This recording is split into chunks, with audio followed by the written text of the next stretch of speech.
Oke, Assalamualaikum warahmatullahi wabarakatuh. My name is Natasha Febriana Valentin. My nickname is Natasha. I come from Bandung, Tulungagung, and I stay at 1A of Management Dakwah in Sayyid Ali Rahmatullah, Tulungagung. And my teacher for this lesson is Mrs. Zulfa Ismawati, MPD. And this assignment is to fulfill the last exam in the text English study. And now I will tell to you all about principle of management. For this material, I will discuss the previous explanation. Oke, now I will explain about this page. Pada gambar sebelumnya itu telah dijelaskan bahwasannya organisasi-organisasi bergerak melampaui tim jaringan, di mana kantor pusat dan markas itu adalah satu-satunya sebagai organisasi yang stabil. Apabila tidak, maka dinamakan dengan organisasi tanpa batas. Misal dari struktur tim virtual itu ada AIR, Reebok, Amazon, dan lain sebagainya. Dan sekarang kebanyakan dari organisasi-organisasi banyak yang menggunakan struktur tim virtual tersebut. Untuk halaman selanjutnya, di sini kita akan membahas tentang pemanfaatan organisasi virtual. Kegunaan tim dan organisasi virtual itu ternyata memiliki banyak sekali manfaat, seperti contohnya penghematan biaya, penghematan waktu, karyawan tidak terlalu terbebani, dan dampak buruk di lingkungan sekitar itu sangatlah sedikit dan lain sebagainya. Akan tetapi, dalam struktur organisasi virtual ini juga terdapat kekurangan atau kerugiannya tersendiri. Seperti contohnya, kurangnya interaksi sosial, kurangnya kolaborasi, kurangnya komunikasi, sehingga menimbulkan kekurangan kepercayaan karyawan terhadap perusahaan tersebut. Nah, untuk selanjutnya di sini kita akan membahas tentang dimensi internal, yang mana itu juga dipengaruhi oleh lingkungan eksternal. Lihat selanjutnya, guys. Nah, pada dimensi internal ini dijelaskan bahwasanya di dalamnya itu terdapat beberapa periksa konsep yang dijelaskan bagaimana perkembangan internal organisasi tersebut, bagaimana internal organisasi tersebut mengatasi masalah-masalah tentang masuknya pasar eksternal ke dalam negeri, dan lain sebagainya. Nah, untuk mengetahui semua itu, maka internal organisasi itu juga harus memperhatikan lingkungan sekitarnya. Selain itu juga bisa menggunakan sistem terbuka. Apa yang dimaksud dengan sistem terbuka ini? Yang dimaksud dengan sistem terbuka ini adalah dengan menggunakan sumber daya yang ada atau bahan-bahan mentah yang ada. Dari sumber daya tersebut, maka bisa mengubah bahan mentah tersebut menjadi ke dalam berbagai bentuk. Nah, ketika sudah diubah oleh sumber daya tersebut menjadi berbagai bentuk, maka internal organisasi tersebut akan memproses dan mengubah apa yang telah diubah oleh sumber daya tersebut menjadi produk, jasa, lulusan, dan lain sebagainya. Nah, untuk mengetahui kejelasannya selanjutnya bisa lihat gambar berikutnya. Pada sistem terbuka itu juga memiliki manfaat tersendiri, seperti contohnya sebagai umpan balik yang terus-menerus mengambil sumber daya dari lingkungan tersebut sehingga merubah dan memprosesnya sehingga bisa kembali kepada lingkungan itu sendiri. Nah, pada organisasi, menurut teori itu terdapat dua sistem. Sistem yang pertama itu ada sistem terbuka dan yang kedua itu ada sistem tertutup. Pada sistem terbuka itu lebih merespon atau kepekaannya terhadap perubahan lingkungan yang berada di sekitarnya. Akan tetapi, sistem tertutup ini malah sebaliknya. Dia tidak merespon terhadap perubahan lingkungan yang berada di sekitarnya. Nah, organisasi ketika merespon lingkungan eksternal itu tidak hanya melalui strukturnya saja, akan tetapi juga melalui domain-domain yang ada. Misal dari domain-domain tersebut seperti sektor atau bidang yang digunakan untuk merubah teknologi maupun produk-produk yang ada dalam lingkungan itu sendiri.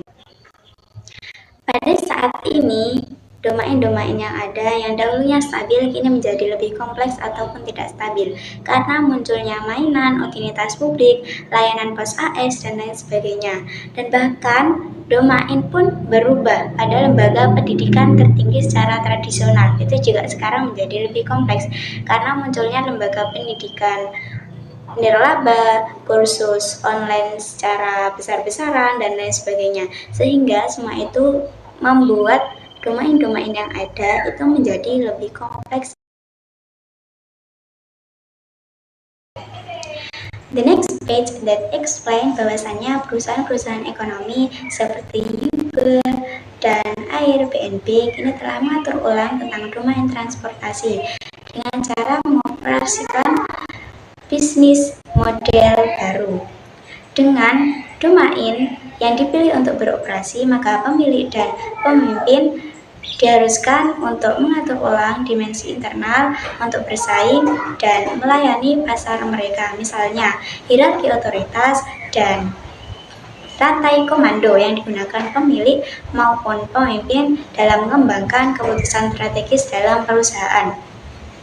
Nah, dalam melakukan semua itu, manajer juga diharuskan untuk mengembangkan sumber daya teknologi, akuntansi, hukum, dan infrastruktur lainnya. Nah, pada gambar sebelumnya yang terkait itu menjelaskan di dalamnya tentang dimensi internal. Pada dimensi internal ini mencakup tentang kepemimpinan, strategi, budaya, tujuan, pemasaran, dan struktur. Nah, selain dari yang tertera dalam gambar tersebut, itu juga memiliki fungsi lainnya seperti pengembangan, penelitian, keuangan, akuntansi, dan lain sebagainya. Nah, pada gambar berikutnya itu juga terdapat struktur-struktur yang mana itu juga berkaitan dengan nilai yang dibagi dalam struktur organisasi. Silakan lihat gambar yang terkait. Mereka mengidentifikasi operasi dan ancaman di lingkungannya, kemudian mereka menentukan domain dan tujuan yang menjadi dasar strategis. Sasaran utama operasi yang dapat mendorong penyelarasan internalnya adalah terdapat pada perhatian fanatik terhadap desain dan pengelolaan proses, rutinitas, dan budaya kerja yang dapat diskalakan. Oleh karena itu, dapat dikelola volume, kualitas, dan biaya. Tidak ada penyelarasan internal organisasi dengan lingkungan eksternalnya yang sempurna atau permanen. Justru sebaliknya, perusahaan dan organisasi merubah kepemimpinan dan strategi untuk melakukan persaingan dan kekuatan pasar serta pemenuhan kebutuhan para pembeli. Bahkan Amazon terus berkembang dan berubah. Pernyataan misi dari Amazon, perubahan adalah hal yang konstan. Amazon memiliki struktur organisasi fungsional yang berfokus pada fungsi bisnis untuk berinteraksi ke berbagai perusahaan. Dalam struktur organisasi Amazon, yang paling baik itu dinamakan dengan fungsi global, maupun hierarki global, maupun divisi geografis. Nah, pada gambar berikutnya itu akan dijelaskan tentang struktur organisasi pada Amazon. Itu ada 7 segmen di dalamnya, yaitu sumber daya manusia, operasi hukum, teknologi informasi, dan juga kepala segmen. Nah, sasaran strategis yang terdapat pada struktur ini adalah untuk memfasilitasi Amazon agar mudah dalam menerapkan manajemen operasi niaga di seluruh organisasi. Meskipun perusahaan memiliki perkembangan dan keberhasilan yang eksponensial hingga saat ini, seperti gambar yang telah dijelaskan pada sebelum-sebelumnya, itu seperti Amazon itu juga memiliki kelemahan tersendiri. Nah, kelemahan tersebut adalah perusahaan juga mengalami fleksibilitas dan daya tanggap yang sangat lemah dalam perkembangannya. Namun, faktor keberhasilan Amazon yang paling menonjol itu terletak pada CEO-nya dan kepintarannya. Pelanggan Amazon menghargai faktor-faktor ini. Konsumen memilih Amazon karena kinerjanya lebih baik dibandingkan pesaingnya terhadap BPK ini. And the next page that explain bahwasannya itu juga terdapat budaya perusahaan. Dalam budaya organisasi ini adalah salah satu yang paling penting dalam dimensi internal organisasi, kriteria efektivitas. Budaya adalah hal yang sangat berpengaruh daripada strategi motivasi kenyataan, perilaku, dan cara kerja karyawan, karena budaya didasarkan pada nilai-nilai. Budaya adalah perekat untuk mengikat suatu organisasi. Oleh karena itu, perlu diketahui bahwasannya dalam budaya dapat dibentuk dan dipengaruhi oleh pemimpin atau tingkatan yang paling atas. Untuk mengetahui kerangka kinerja dalam sebuah organisasi atau budaya itu dapat ditawarkan dalam kerangka nilai bersaing.